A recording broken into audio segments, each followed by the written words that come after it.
আজিৰ পৰা প্লাষ্টিক মুক্ত সজাগতামূলক যাত্ৰা গুৱাহাটীলৈ যাত্ৰা কৰিব। আমাৰ অসমত নদী পৰ্যটনত কাম কৰি থকা আমাৰ এগৰাকী বিশেষ পৰ্যটন কৰ্মী ধীৰাজ বিকাশ গগৈৰ নেতৃত্বত আজিৰ পৰা ডিব্ৰুগড় বগীবিলৰ পৰা এক 13 দিনীয়া ৰোমাঞ্চকৰ যাত্ৰাৰে ব্ৰহ্মপুত্ৰৰ মুক্ত প্লাষ্টিক এই মহান উদ্দেশ্য আগত ৰাখি যাত্ৰা আৰম্ভ কৰিছে। আৰু এই যাত্ৰাত প্ৰায় কেইবা হাজাৰ প্লাষ্টিকৰ বটলেৰে এখন নিৰ্মিত নাও, অৰ্থাৎ সাধাৰণতে আমি যাত্ৰা বুলি কোৱাৰ লগে লগে বিভিন্ন আমি কাঠেৰে নিৰ্মিত নাও বা অন্যান্য এটা ৰিভাৰ ক্ৰুজৰ যিটো ব্যৱস্থা এনেকৈ কৰা হয়, কিন্তু এইখন দেখিছোঁ আমি এখন প্লাষ্টিকৰে এটা নতুন চিন্তাৰে নতুন উদ্যমেৰে নতুন এটা আগত ৰাখি আমাৰ ধীৰাজ বিকাশৰ নেতৃত্বত এই 4জনীয়া যুৱকৰ দলে এই যাত্ৰা আৰম্ভ কৰিছে এক মহান উদ্দেশ্য আগত ৰাখি। আমি শুভেচ্ছা জনাবৰ বাবে আহিছোঁ ধীৰাজ বিকাশী 13 দিনীয়া ৰোমাঞ্চকৰ যাত্ৰা। এই যাত্ৰাটো দেখা মহান উদ্দেশ্য জেগা দেখিছে প্লাষ্টিক মুক্ত মহাবাহু ব্ৰহ্মপুত্ৰ, আমাৰ আয়ুস ৰখা মহাবাহু ব্ৰহ্মপুত্ৰক প্লাষ্টিক মুক্ত কৰাৰ যিটো প্ৰয়াস, এই প্ৰয়াসটো সঁচাকৈ আদৰণীয়, এটা প্ৰশংসনীয় প্ৰচেষ্টা। এই প্ৰচেষ্টাক মই সমগ্ৰ অসমৰ ৰাইজক, পৰিৱেশ কৰ্মীক, ব্ৰহ্মপুত্ৰ নদীখনক আৱৰ্জন মুক্ত আমাৰ প্লাষ্টিক মুক্ত কৰিবৰ কাৰণে তেখেতক মই আদৰণি জনাবৰ কাৰণে মই আহ্বান জনাইছোঁ।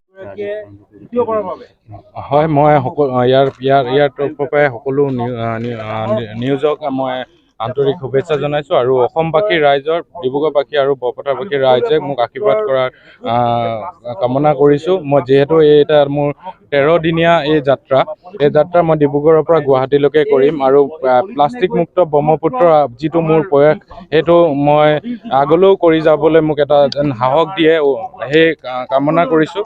আৰু ব্ৰহ্মপুত্ৰখন মোৰ কাৰণে ঘৰ, যিহেতু মই 19 চনৰ পৰা ৰিভাৰ টুৰিজিমৰ লগত জড়িত আৰু 19 চনৰ পৰা ৰিভাৰ টুৰিজিমত জড়িত। মই দেখিছোঁ যে কি এই নদীৰ যিটো মানে বিউটি, সেইটো মই দেখিছোঁ সচৰাচৰ। মই উজনিৰ পৰা নামনিলৈ মই টুৰিষ্ট লৈ অহা যোৱা কৰোঁ, তেতিয়া দেখোঁ যে কি বহুত চাপৰি আছে, যি চাপৰিত মানুহৰ সমাগম নাই, কিন্তু তাত জীৱ জন্তু বাস কৰে। তাত দেখিছোঁ যে কি বহুত প্লাষ্টিক পৰি থকাৰ আমি লক্ষ্য দেখা হৈছে। সেই লক্ষ্য ৰাখি মই দেখি যে 2021 চনৰ পৰাই মই এই এটা প্ৰজেক্ট লৈছিলোঁ যে কি প্লাষ্টিক ফ্ৰী ব্ৰহ্মপুত্ৰ।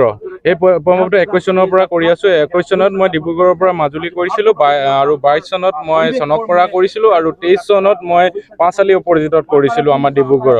আৰু 24 চনৰ এইবাৰ মই এটা 13 দিনীয়া কাৰ্যসূচী লৈ ডিব্ৰুগড়ৰ পৰা গুৱাহাটীলৈকে যাবলৈ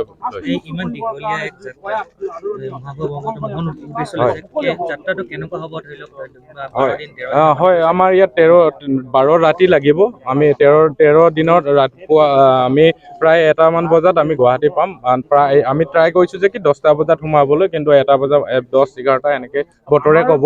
আৰু এই যাত্ৰাত আমাৰ হয় চেলেঞ্জেছটো থাকিবই, যিহেতু ব্ৰহ্মপুত্ৰ হয়, ভাৰতবৰ্ষৰ আটাইতকৈ মানে শক্তিশালী নদী আৰু যিখন মেইন ৰিভাৰ, সেইখনক আৰু আমি আনন্দিত হওঁ যে কি মই নিজৰ ঘৰখনক চফা কৰিব পাৰিছোঁ, যিহেতু মই ব্ৰহ্মপুত্ৰখনক মোৰ ঘৰ বুলি ভাবোঁ। যাত্ৰাটো কেনেকুৱা হ'ব ধৰি লওক আপুনি? হয়, ইয়াৰ পৰা আমি যাত্ৰাটো আমাৰ ইয়াৰ পৰা দিনত আমি চফা কৰি গৈ থাকিম, ৰাতি আমি য'তেই পাওঁ তাতে হোল্ড কৰিম, চফা কৰি ৰাতি হোল্ড কৰিম।